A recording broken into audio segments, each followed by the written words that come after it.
ce temps merveilleux, temps où est bâti avant que le monde soit monte. Merci pour la soirée où malamu olingote ya biso. Tozongsi moment où la parole na moment na maboko na yo. Kanga biso dans la paix et bandelikino suka.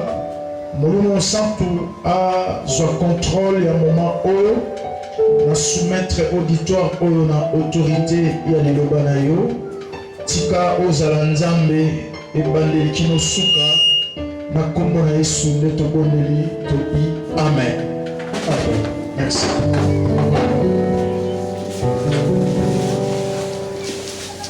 Pesi troisième beauté. Oui, monsieur. Soyez affranchis. Voilà. Hein? Soyez affranchis. Bandela Soussou, soyez affranchis. Voilà. Bon sang vote. Amen. Tout ça pourquoi il y a enseignement, tout ça extrait, il y a un message mon fort, on nous a appelé ça par sa grâce. Et bon après tout que les gros sambela. Alléluia. Amen. Et message il y a pourquoi on a l'élo ils ont cadré la grande vision on nous a appelé ça depuis so na oiza bongo na sanza oyo ya juin parce que le Seigneur nous a dit que ils a sanza ya prière.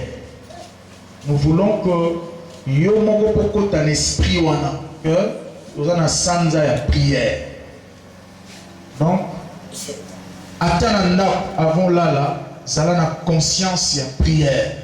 Olamu ki na butu zala na conscience ya prière. Olamu ki na tongo zala na conscience ya prière. Oliko bima zala na conscience ya prière. Okomi pa obimaki zala na conscience ya prière. Tolimbola qui c'est la prière. La prière c'est pas le bruit, c'est pas se plaindre, c'est pas pleurer devant Dieu, mais prière tolobaki ezali o ezabongo dialogue li solo ozo solo la nanzambe. Alléluia. Et dimanche, Dieu nous a fait grâce. Nous avons parlé des 3 souhaits de Dieu et les 3 souhaits du diable. Le monde a dit 3 souhaits à Nzambé. Dans le texte de base, il y a 3 Jean chapitre 1, verset 1 à 2. Paiwapi Nzambe Azoloba.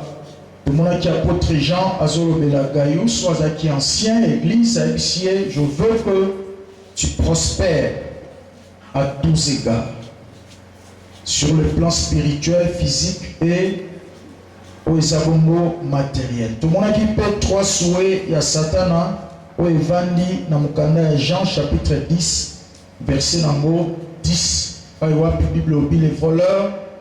Qui est le diable ne vient que pour voler, égorger et détruire. Amen. Yango ne eza pour introduire biso na message à l'élo na pourquoi thème que toujours partagé ezali satanique dans ma famille ou dans ma vie, soit dans mes affaires. Donc tout l'accent na pourquoi l'élo ko bebisa schéma videur ya satana kati na bomo ina biso. Alina laksayo ce soir que ezana batu misusu o bazo vivre na se ya schéma ya satana. Et schéma wana ndena benyango schéma videur. Nazo expliquer tout à l'heure. Na kolakso peke ezana ba quartier misusu vivre na se à schéma videur satanique. Et ça peut na ba famille mususu ozo vivre na se à schéma videur satanique. Et ça peut na ba communauté chrétienne. Ba église mususu ozo vivre na se à schéma videur satanique. Et nous allons voir cela pendant quelques minutes et Nzambe a aussi la biso grâce. Schéma, autosolo ba schéma videur. Tu vas même expliquer en gros, et ça la histoire ya moto azo tambola na sac. soit sac à loso, bien sac à foufou, bah trouver un autre C. Moi, je nazoko na boulevard à Petro Congo, na moi bah tondi belé na ba carnivore na boulevard. Na tunini, oh il paraît pas na oh ba chèque, bah comment kokota na C, il y a ba carnivore na, bah kokota ta na moi tio moko, soko chesa ki na yo wana soit tozo la transport, bon bah il va trouver en gros. Ndenge ya sekuna osuka kaka ezobima kuna soit ezali masango ou bien l'eau on baza déjà ba cantine na ba on a sekuna allez l'eau c'est aussi la toma sango to fufu aussi l'eau osuka botango ozo kombi ça qui est vite alléluia basi ba vide nyo ce qui est-ce que tout le monde zo ba mais sikoyo lokola Satan akela eloko te azwaka le mo biloko ya nature soit biloko nzamba sali a changé en vos sens. Je vais te montrer au travers de cet enseignement que Ezana Batusu Bachela Bango schéma videur. Donc va placer soit santé naie na condition moko ya ko vider progressivement. Va placer va faire naie na processus ya ko vider progressivement. Azali na capital. Par exemple, il y a $500, et qui dit 450, et qui dit 400, et qui dit 350, et qui dit 200, Atikan a 50, Atikan a 100, et voilà, Atikan a 20, Atikan a 10, tu as commis 0. Parce que l'objectif à Satan, selon Jean chapitre 10, verset 10, premièrement, na schéma nae, apandana koyiba, les voleurs ne viennent que pour voler. Soka tchelio schéma videur, akobandana no koyiba yo, akoyiba yo santé, azo siliso malembe, tanga sisi koyiba, siko akoti na deuxième partie, ya schéma na ezali destruction, abandi ko bebisa yo, ko détruire vie na yo, soit ko bebisa biloko autour de toi. Après destruction, de siko yo, tuer, wana abomi. Est-ce que tout le monde zolo bamen? Et nous étions en train d'expliquer même depuis le dimanche que Batou Mingi Lelo va se retrouver par terre. Et Banama Malamota qui dit ou zéro T. Azalaka bien. Satan a imposé un schéma videur. Abandi kosi lisae malembe ti. A tiepé distraction à prière. A tiepé distraction à na église. A longoli musika na yo batu nyonso oyo bapi ko approcher yo. La présence nanza. Je vous ai toujours dit ici que soki nzamba liya pambo la vie na yo frère. Premier signe qu'on remarque, batuma lamba bandi okota. Il y a détruit vie na yo. Premier signe qu'on remarque, batuma bema babandi sanini, bazokota na vie na yo, ça dit pas comme kota na cercle ya amitié na yo. Au moins ba camarade na yo, ba ami na yo comme kaka batu moko ba vie mabe. Videur. Schéma videur nazo expliquer yo d'abord premièrement sur le plan spirituel. Na collection na nzela matia oyo et ça ba nous ba tient ba schéma videur sur le plan spirituel. Donc bazo silisaye vie de prière. Bazo silise bonzambe. Bazo silisaye puissance progressivement. Nous avons samedi la 3h du temps, au Kiti 2h30, 2h30, 2h, 2h, 1h30, 1h30, au Kiti 30 minutes, 10 minutes, 5 minutes, quelques secondes, au complet, au layo l'amour que samedi la nous souhaite. Donc, la vidéo sur le plan spirituel. Quand le schéma videur n'est sur le plan émotionnel, le sentiment. Amen. Imposer un sentiment négatif, vie à amertume, donc un souci kaka. Donc comme on a moutazaka santé malade, un souci tandis qu'on liaye, lobby, estomac, tension, liaye progressivement. Nous avons déjà schéma videur. Parce que ça t'as la bande à koiba, on peut s'arrêter. Abandi koyibo santé. Il faut penser à vie. Donc, comme on a tout ça, on dit ah, quand nous avons mis la main Nicolas, nous avons pour ça pour vivre. Alléluia. Et ça, souillé, parce que c'est un schéma videur. Objectif c'est ça, si c'est une autre, si c'est santé, après finalement, c'est la mort. Donc on a souci, les qui tombent dans le bon, mais qui attend comme il boit dans les balais, soit il boit dans le boulevard, ou bien il a un poisson dans le Koufa. Amen. Et quand on Koufi, ça t'en a bêti ma beaucoup, voilà, schéma nanga est réussi. Par contre, le schéma videur sur le plan physique, alléluia. Dès que l'on a santé, si on a la santé, ça se bien. Après quelques temps, il faut mettre la kisi, donc on a bien. Tout ça, et ça normal, ce sont des choses à refuser. Parce que tout à l'heure, tout le monde a la Bible, au travers quelques exemples. Il y a pas tout haut, Satan a imposé dans le schéma videur.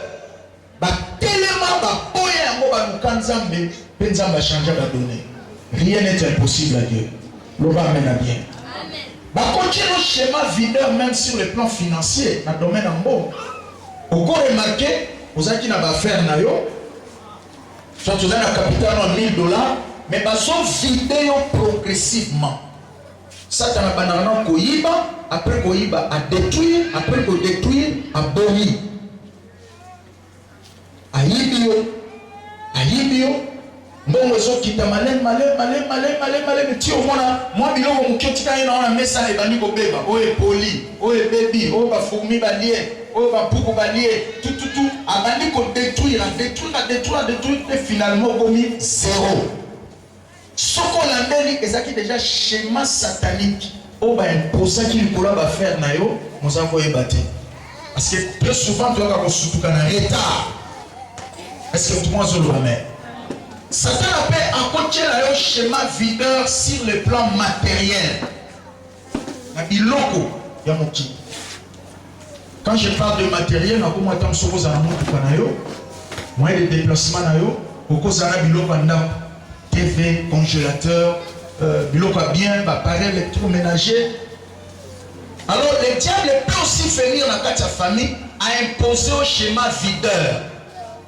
Dans le schéma videur, on a finalité zali ndakunayo etika na zéro. Donc on a TV ziki, radio ziki, congélateur ziki, réchaud ziki. Donc aux amis là, on a maintenant sur la cuisinière, aux ongles sous monte la bacone. Est-ce que tout le monde se le même? Parce que l'objectif c'est à diminuer yo tio kito tika la zéro. Schéma videur.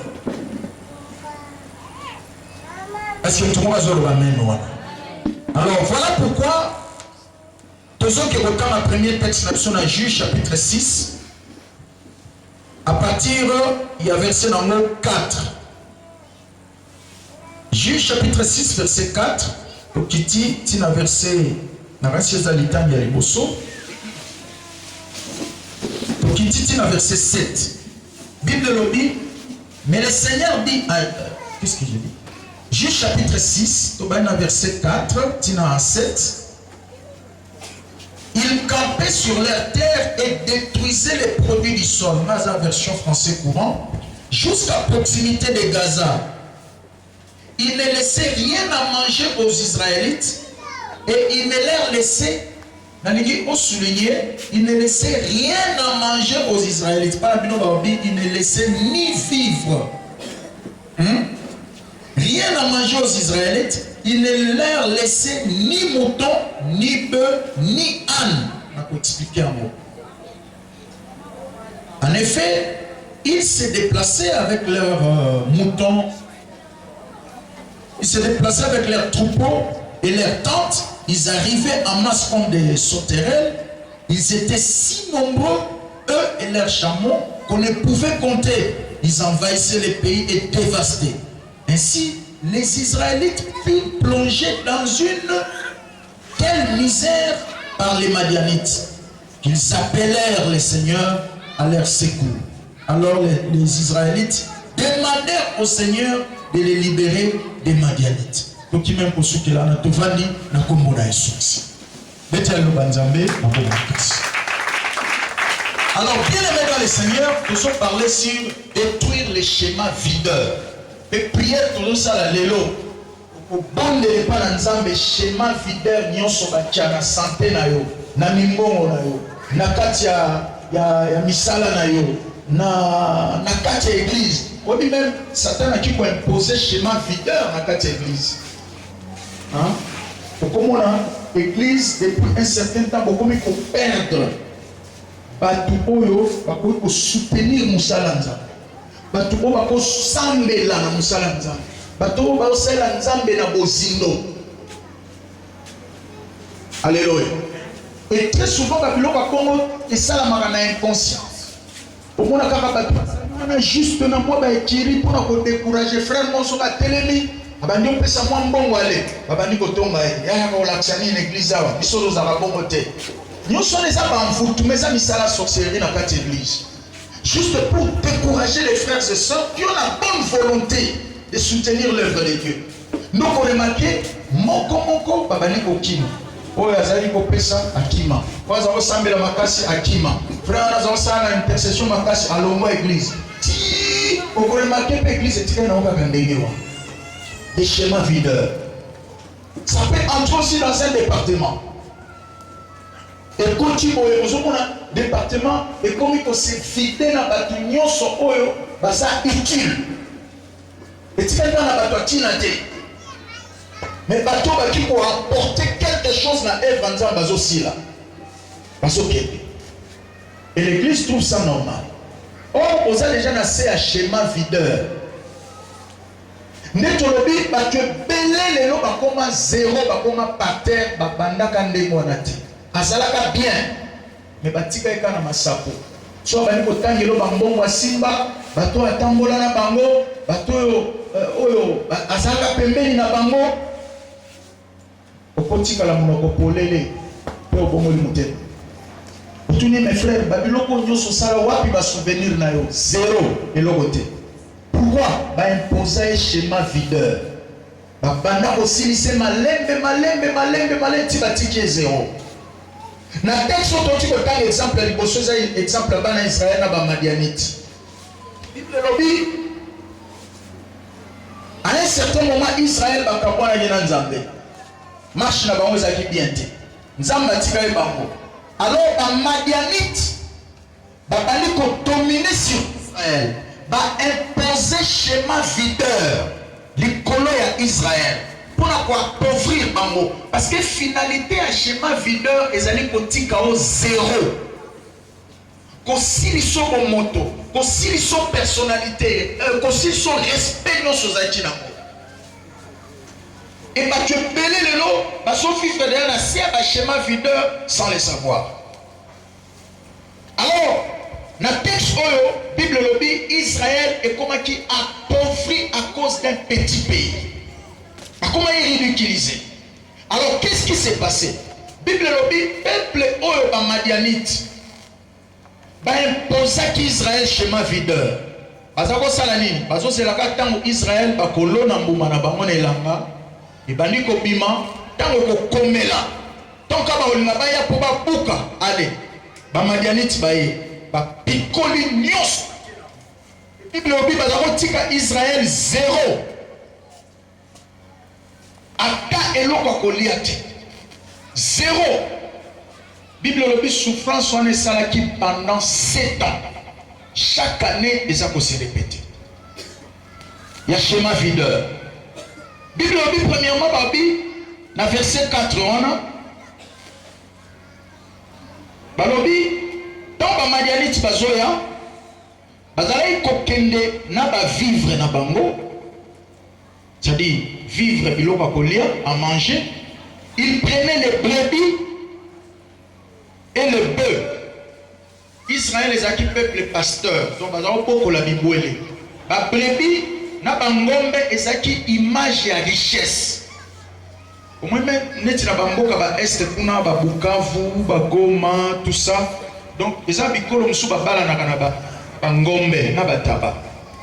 Neti ba basi baza richesse parce que neti ba mouchi hein ba mouchi ba bala naka 12 ngombe. Donc ce que ça moi si il y a des choses en 12 têtes la ngombe ya famille. On est indiscutable. Pourquoi les bala na 12 et Si vous avez 5, déjà vous avez 60 ngombe. Alléluia. Il y a vraiment ce qu'on a, moi, c'est un beau temps parce que c'est une richesse.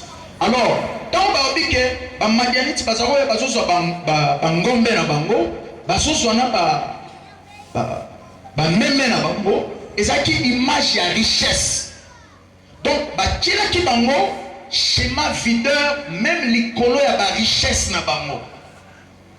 Et puis, Bible dit, ils ont Anne, moi na punda.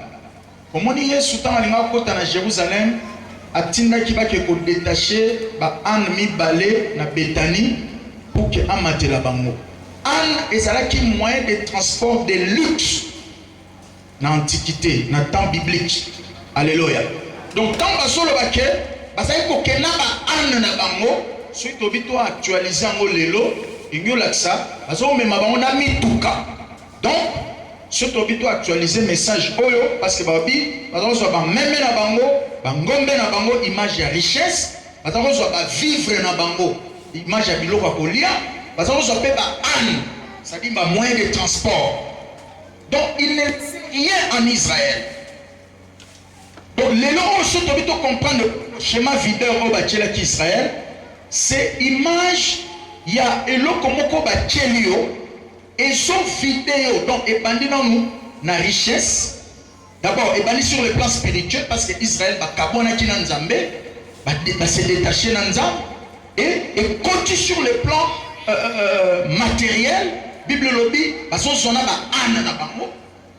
Donc, comment on a comment déjà Nzambe, si comme na mitu kami baleli satu mine mitano, mais abani ko kita, moko ekufi, moko ateki, moko baby. Kaka ndenge wana te moto asia mataki aseretuka ko motambo wa makolo ako motambo na bare wana kozelaka mituka o nzamba salongola qui est na niveau wana. C'est pourquoi bien aimé dans le Seigneur, dans la marche avec Dieu, et Seigneur le contrôle la température na yo et ça ba niveau msusu ki nzamba salekisio kondima kozonga te loba men nzamba pambola kondima kokuta na sou lelo kwa ndenge wana te. C'est comme ça qu'on cause un schéma videur sans le savoir. Bah étape on zamba ça le kisayo mais au commence on a les choses. Neti ah Bible obi bazo mais mana biloko na bango golia. Frère, yon zamba ça le mola na étape ko la la banzala. Mais aux zongi les choses peut nous passer toute la journée boé aux en la GNT mais lo ba les ate. C'est normal. Est-ce que tout le monde zo le ba men? Tout dans nos voisins yon un schéma videur. Par contre, le schéma videur même na bilo bagolia. Est-ce que tout le monde se le bat maintenant? C'est pas normal. Alors, bien aimé, il a fait tomber qui ça yo. Bible lobby, Israël est comme bon pendant 7 ans. Na 7 années, Israël n'a jamais du Cambodge été. Ils se sont révoltés. Bah, suite décision, il y a qu'au crier. La Bible dit que bango prophète. Abandi ko enseigner bango, ko lakisa bango pa iba koyaki, ba fongeli nzambe, allez c'était le début de leur délivrance. Est-ce que tout le monde a le même nom? De ce moment exemple ami balé na mukanda, il y a Actes des Apôtres chapitre 12. Bible lobby dans Actes chapitre 12 à partir du verset 1 tina 2. Bible lobby vers la même période, roi Hérode a salaki schéma videur. A bali ko vider ba leader ya église parce que église à Jérusalem, ils ont 3 grands leaders. Ils ont Pierre, ils ont Jean, ils ont Jacques.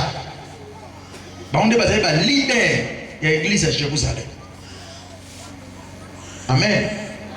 Jean Zaki prophète, Jacques Azaki docteur, Azaki enseignant, et puis Pierre Azaki apôtre. Mais na bango misa to na Pierre Nazaki na clé, il Nazaki leader na bango tout. Si ko awa Hérode comme représentation Satana a tchaki schéma videur, a dit force à église et ça va cambi na bango. Alors tikana banda ko vide ba cambi na bango moko moko. A kamati na nou nani Jacques a quartier Kingo na miso bato a bandi sa église À observer le mouvement, l'église est l'objet de l'autre côté, famille de Jacques P. et l'objet de l'autre côté. À continuer l'aventure. Bible dit vers la même période, à zuper sous Pierre, à boiter dans la prison. Schéma videur. Abi déjà le roi a bombé Jacques, ce n'a bombé Pierre. Jean Koutazaki, les disciples les plus jeunes. Abi on a Koutazaki, moi on a mouké na kofinega boa kufina. Est-ce que tout le monde a le même? C'est pourquoi l'église en Zambé, il faut pas en avoir conscience soutenir les leader na bango. Biso to sambela ka mingi pona bato. Mais c'est difficile au monde à monter sur 5 minutes de prière abonner pour un pasteur avant là. Mais les gens sont prêts à critiquer les hommes de Dieu partout dans la rue, tout ça dans le coin, à tel isolé, mais les gens ne savent pas que nous sommes beaucoup plus exposés. Nous avons besoin de prières. Comme on a montré l'apôtre Paul, un homme puissant dans la Bible. Ce qu'il a écrit dans Enyoso, dans Souka, toujours. N'oubliez pas à me soutenir dans la prière. N'oubliez pas à me soutenir dans la prière. Parce qu'il y a une prophétie, il y a une parole qui dit, lorsque le berger sera frappé, les brebis seront dispersées. Est-ce que tout le monde a le même? Dans mon cambi, il faut frapper, parce que l'église locale, c'est l'homme de Dieu. C'est l'homme de Dieu. Amen. Une fois que l'homme là n'est plus là, beaucoup sangana, les mots va devoir les maber. Pasteur Koutazate. Est-ce que tout le monde a le même? Voilà pourquoi on a un monde anglophone de comprendre ma cambo, ma casse. Comme on a autour de l'homme de Dieu, il y a tout un corps de soutien.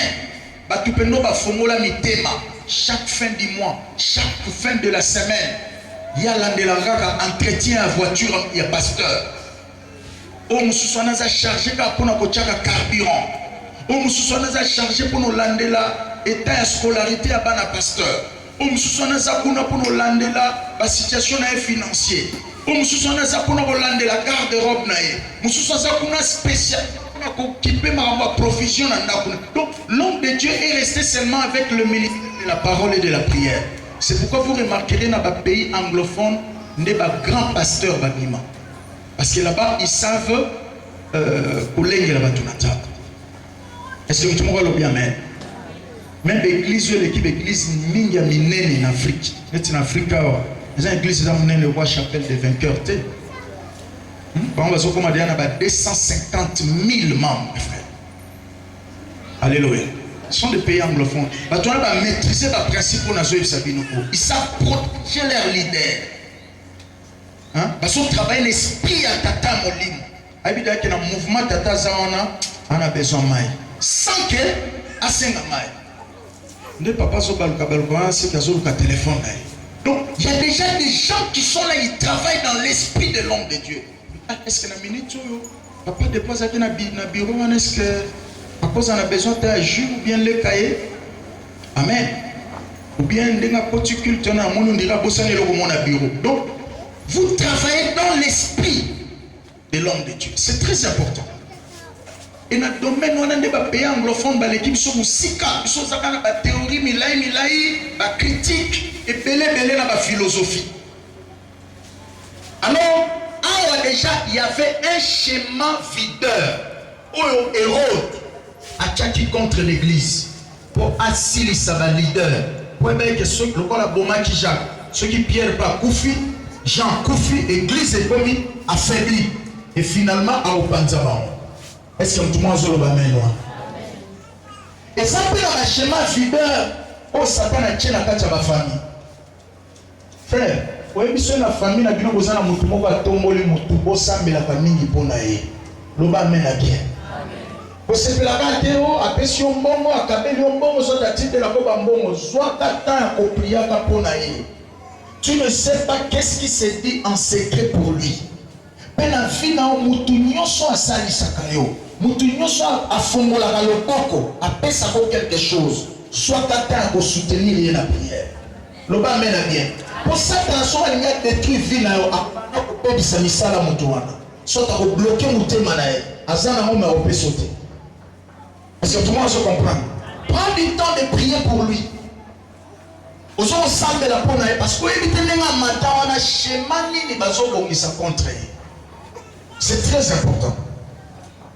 Alors awa bakoko tiela bino pe na famille un schéma videur. Batu nyoso ba kana likanisia bien pour makambo changer la famille ba on va aller bakufa. Moi je connais des familles comme ça. Attends que son bien on est à valeur azo banga kolata te lamba azo banga kolata so na lati lamba kitoko awa. Kilo sa famille ko braquer ngai na ba kokufa pa. Comment mutaza bilamba kitoko malata kate. Asa mutu kamala atambo kana mote. Asa mbongo mesala ndengwana. Pourquoi? Parce que à son banga, il y a des schémas videurs. Donc son tomboli mutu babali o kitisa yo. Ti au comme zéro. Est-ce que tout le monde se le amen? Mais nous devons refuser ces choses. Bible dit église dans bataille. La même période où Jacques a koufaka abou. Même période où Bazu souba kanyi Pierre. Or Pierre neye soit que la fumo la église alobi oyo yoko fumo la na se fumo milikolo. O kanga na se kanga milikolo. Yepe souba kanyi jamais.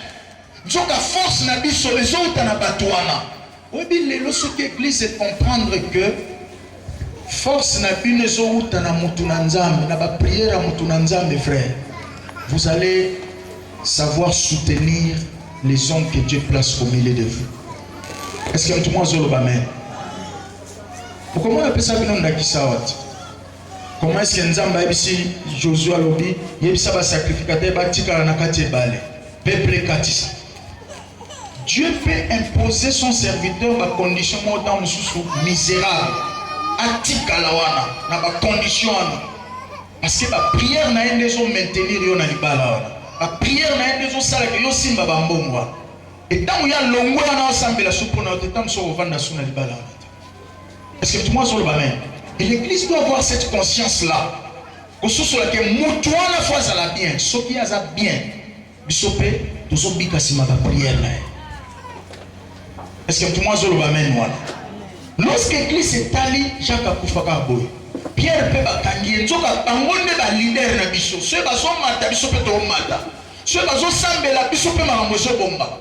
Siko yé la prison, Bible obi église et boy schéma wana. Ba koti na prière. Au lieu église le la pa na nzambe, mais ba koti nde na prière. Yebisa voisin ni kambuna yo tika kolela. Kotande na prière.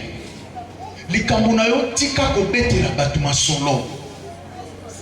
Mutozane ka muto obetele lisolo apasi no boy lobi obalusi mukonga kya tongi oyebite nenga yaka na sipe na lembiye. Yesa voisin basi ba lembiyo. Ata ba yebisa kote basi ba lembiyo. Sois conscience en l'okanzam. Est-ce que tout le monde se le va maintenant? Église Jésus conscience à kosambela. Bible lobi l'église ils allaient qu'on faire monter ma prière sans cesse et pas dans ça. Nous devons faire prière d'intercession. Aujourd'hui, sujet au côté de la prière au s'engager. Pour que vous voyez dans moi maloba te pas dans ça mettez soit temps pour sambela. Église est bandit pour sambela. Et sambeli na kati ya prière na bango baso to ya schéma ya Hérode. Ne pas prière au sala lelo. Schéma nyonso ya ba Hérode ya famille na bino to koboya. Loba mena bien. Amen. Vie na yo ekoza la conséquence ya schéma moko boye te basala. Que non abandi awa abos awa jamais. Est-ce que tout le monde se loba mena wana? Alors qu'est-ce qui s'est passé? Église est bondeli. Et le lendemain, aux décisions Hérode, il fallait que Koksan Nzamba changer, va donner à cause il y a engagement à l'église dans la prière. Est-ce que tout le monde se loba? Amen. Tout ce monde avant-dernier exemple dans le 1 Samuel chapitre 17, verset 26 à 30. Exemple à David. 1 Samuel 17, verset 26 à 30. Bible le dit, Goliath a son film à Israël. 1 Samuel 17, 26 à 30. Troisième exemple. Il y a un schéma videur. Goliath a son film à Israël. David a son film à Zamba. Identité to schéma. famille epesaka David ezalaki nini moto akovandaka na zamba kopokolaka bameme na kati ya zamba donc ye akobima parmi bato te. Est-ce que tout le monde se comprend de l'eau? Il était toujours là-bas. Et ça, la famille sur le schéma videur, la petite identité, n'a pas na basi nyonso, mutako bima musika na famille, bana mibali nyonso, mutako bima musika na famille, bovanda wana.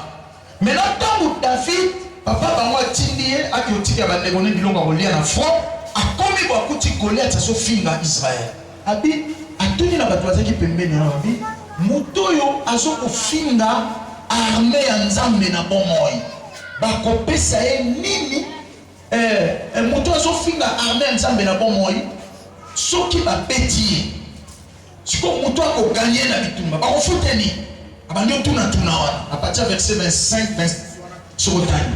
Azo tuna babi, soki o gagner Goliath wana, roi a promettre akopeso mwana na mwasi na libala. Deuxième des choses, famille na yo ezala affranchi na Israël. C'est-à-dire, comme la famille affranchie, tu expliques qu'il y a moi dimanche. Famille affranchie, sa famille oyo, ceux qui vont s'amener na ya aux années à la raison. Tout le monde a ba moi na deuxième république. Est-ce que tout le monde a ba mère? Banaya. Donc, le quoi ça moi na ya ata yenda salaki o mabe. Ce que ko samba yekande akozanini raison. Si David a eu une promesse, il petit Goliath. Première des choses, pour comment bokilo la roi, on peut se moins l'année. Deuxième des choses, pourquoi franchir famille na yo. Na kati Israël. Y'a un tolobaki pour la toba qui était tolobaki. À partir à l'élo, à partir à dimanche, salutation à bisou dans la main de l'Éternel communauté. Soyez affranchis. Amen. Amen. Soyez affranchis. Donc, yosa muto ataba fundi ozaka na raison. Loba mena bien. Parce que ça na muto mo va justifier akayo. Yesu Masi. Bible dit qui accusera les élus de Dieu? Parce que c'est Dieu lui-même qui les justifie. Et ça son voisin, soyez affranchis. Si vous avez chaud bonsoir, vous avez aux autres qui m'église Mikolo, évitez ma gambo changer pour. Soyez bonjour, soyez affranchis. Amen. Voilà. Si quoi David a eu que l'okoana et péché courage. Le bas malanga David a eu courage. Oui, puis la vie avant d'engager, pour s'engager les logos sur fouet baba, intérêt dans les années. Le bas mène à bien. Et quand tu ne trouves pas ton intérêt, tu peux te retirer. C'est très important. Comme il continue à l'écamuto, il évite bani ou à Biosouki la rapi. David a tourné avant Bundana Goliath. Ceux qui a gagné Goliath, va au PC. Non, au comment bokilo à mon compte. Au PC au moins l'année au fêlé. Au fêlé. Alléluia. À part oh non, bon, famille est comme affranchie en Israël. Donc, famille n'a pas comme une famille. Oh, David a le mot de chemise. Alléluia. À partir de là, on s'engage à la bitumba. Mais il y a quelque chose ici qui m'a touché. Pour retenir en mot, Bible le dit, tant oiseau tourna, à qui peut tomber la grand frère naïf.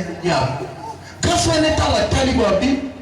Yo, David, oye ko sala nini yao?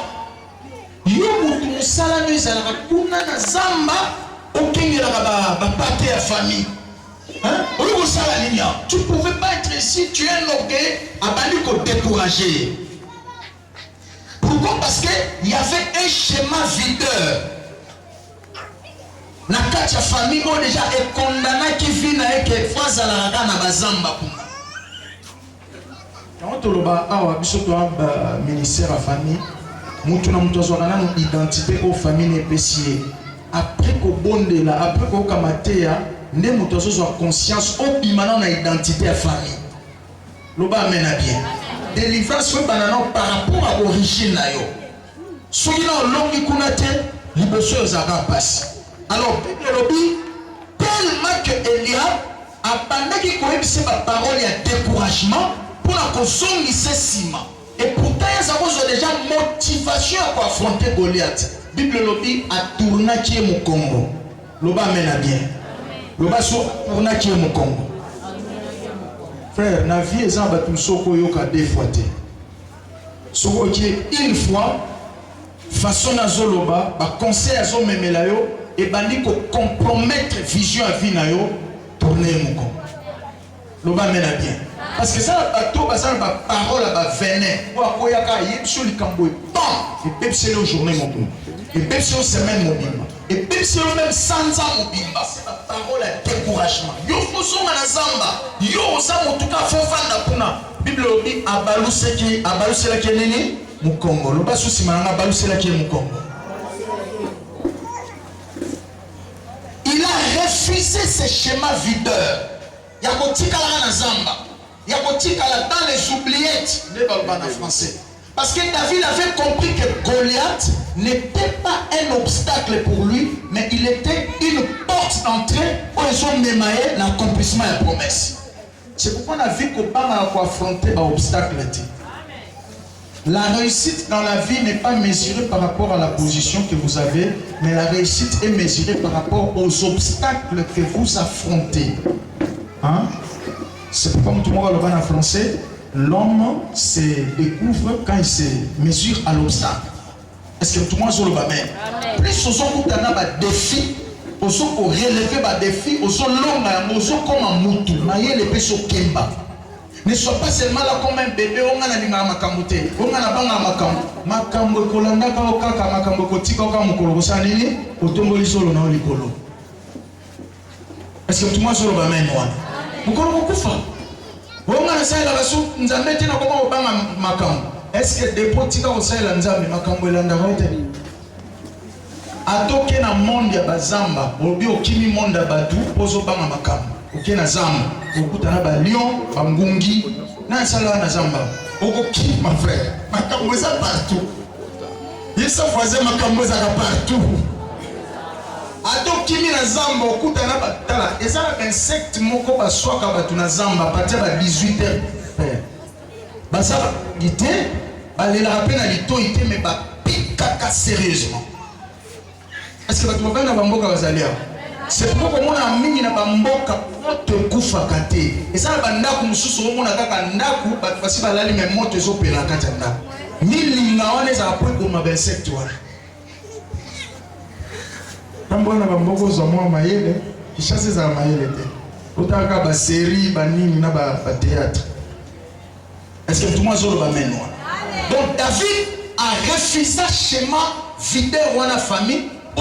Que avant na bazamba pour que grâce à Nzambe na emona na te et pourtant il y a déjà occasion pour quoi ça voler ta yeba pour comment bokila mokonzi. Est-ce que tout le monde se va maintenant? Amen. Na loba kango mingi awa délivrance bana kokota na vie ya moto tango bali ko développer mentalité ya sauf moi. Ba misusu ça va mais na ngati. Na bana batu misusu ça va mais na bana na ngate. Lorsqu'on va développer loko wana net délivrance bandi okota na vie na. Tu n'es pas monsieur tout le monde. Tu n'es pas madame tout le monde. Okokota na langage ya batu nyoso te, tu peux pas plaire parce que tout le monde plaire. Non, pour tout le monde na ndenge na destiné na ye. Tous ces églises moko toi pasteur moko mais ba destiné ba nzela pour moi que ça na frère. C'est pourquoi l'église kolanda ka mutu te. Est-ce que tout le monde zamba zo lobela? Alors, tous aussi ça na lisolo ya Tamar na mukanda ya Genèse chapitre nango 38 à partir du verset 11. Genèse 38 verset 11 na betaka lisolo verset 11 au kititi na 16. Okomona Juda ba betaka lisolo ya mwa mbali moko sa Jacob comme les aki Juda. Juda akina bana ne misaka Zaki Sheila na Onan. Alors ndazaki mwasi azaki mobali ya Tamar. Siko Bible lobi wana za kotambola malamu te Nzamba boni. Siko tango kala na batana Nzamba za tolérer makambo susu soko bali na famille. Allez, yaya kufi automatiquement les qui a récupéré ceux qui les qui on a na balate. Alors tant a kufi allez, Onan on sait rien. Sikoyo, onan pas otambola malamu te, nzamba bomine. Sikoyo, Shela mwana ya suka ya Juda adaki mukie makasi. Juda aibisi na Tamar alobi na moni zonga na ndako ya tata na bino mekomeka kobala te. Tikala kaka veuve. Et pourtant Tamar azaki na âge ya kobala. Akokepela bandela vie na ye pe réussir. Mais Juda pesi ordre à partir du verset 11 on a dit va et demeure veuve. Est-ce que tout le monde se lève amen? Moi naza mukie l'air lina koyaka kokola vina eko zala ndenge nini mais ba condamné yo na schéma wana ya veuvage atikala kaka ndenge wana. C'est pourquoi dans tout ce que tu fais dans la vie, il faut aussi voir la notion du temps. Il faut voisin talabata. Salut la répétant. Tu n'as pas la magie. Au bombe la rabat, tu n'as pas eu de bola.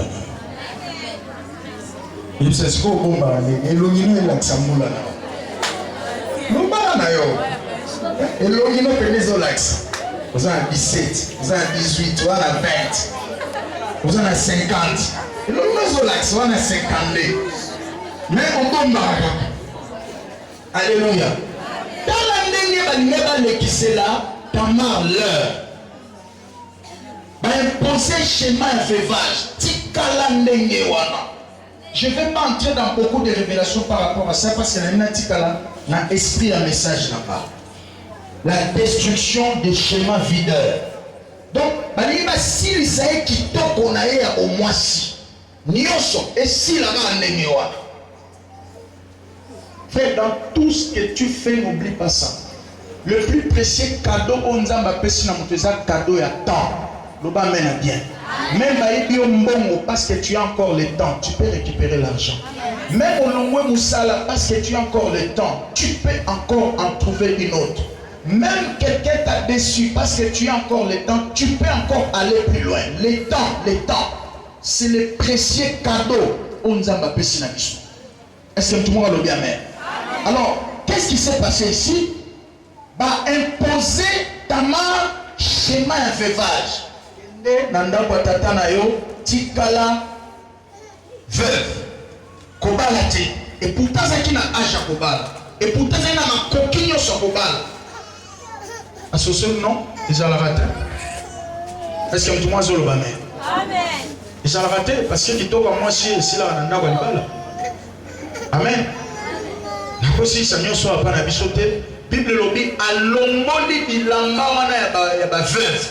Oba latisaki, oba imposaki. C'est ça la prière que tu dois faire ce soir. Louis II Abino Babi, elle ôta les habits de veuve, oba imposaki. Mais la version en awa, par le père au moment motuya, verset 11. Juda dit à sa belle fils Tamar, demeure veuve et va habiter chez ton père. Dans l'année, va imposer chez moi. Frère, oui, ils ont un âge sous. Parents, ils ont une bonne volonté pour Sungayo, mais si je suis sauté. Nous va mener bien. Parce que aussi au colis. Il y a son voisin aussi au colis. Aussi au colis. Je suis aussi au colis. Je suis aussi au colis. Ils ont un âge sous frère. Nanda ko ba parents et simba kate. Attends. Ceux qui va parents ont une bonne volonté à coller ça yo à coller tiso à kosunga yo mais yo moko peut sentir que comme yo ba toi geme na balobaka nkaka loba si bala nkaka loba si nkaka wana ko ni na geme na so yo mutalo ba nkaka donc ezo simba souté alléluia. Donc c'est comme les autres mon kanda yebisa voisin pour na yo comme man kaka et comment kaka et comment kaka oko bosa na nyoso na lobby mais ko bosa na te et comme moi un kaka. Alors ils ont ba âge mo simba asouté. Est-ce que tout le monde le bien mais bon Tamara kanisa bingana balaka mobali ya kufa bapesi nga leki ne pe akufi siko ba singa suna zonga suna ndako ba parents na la te lamba ya basi ba kufele mibali na bando tambola kana ngo te ekomi nkaka to basi nkaka habite ekomi nkaka on peut délivrance banda kokota tango banyo boya makamususu loba mena bien okoki ko changer te eloko zo trouver mon normal mais on moni que ça normalité ndi nzamba bando changer il ça voisin na moni pona ekomi nkaka ekomi nkaka et puis sur moi kanda to sambela bien il ça voisin pasteur zo ba bonga et puis sur moi kando sika vraiment to sambela bien et simbaka te à un certain moment et simbaka te loba mena bien yo mo pendo ko sentir que ah na komi vieux on a baba petit alléluia amen et simbate et comment nkaka alors kama ayoki nkaka abina âge na ngao susu na songa suna ndako ba parents en plus na la te lamba ya mwasi akufela mbaye komi nkaka Bible dit alongoli ya moloba simanga alongoli ya ne prière aux sala lelo ya ngoana baki kolatisa pe schéma videur ya forme ya elamba ba imposer au célibat ba imposer aux pauvreté ba imposer au chômage ba imposer au vie moko yo lingité loba se komi nkaka komi nkaka il ça voisin vraiment pasteur a teo lelo aussi vraiment de lo pasteur a teo pour na yo et komi nkaka tellement si koto sambela acclamez le Seigneur Jésus-Christ. Alors banda opesa nzambe merci pour ekomi nkaka ekomi nkaka petit yo na moni komi nkaka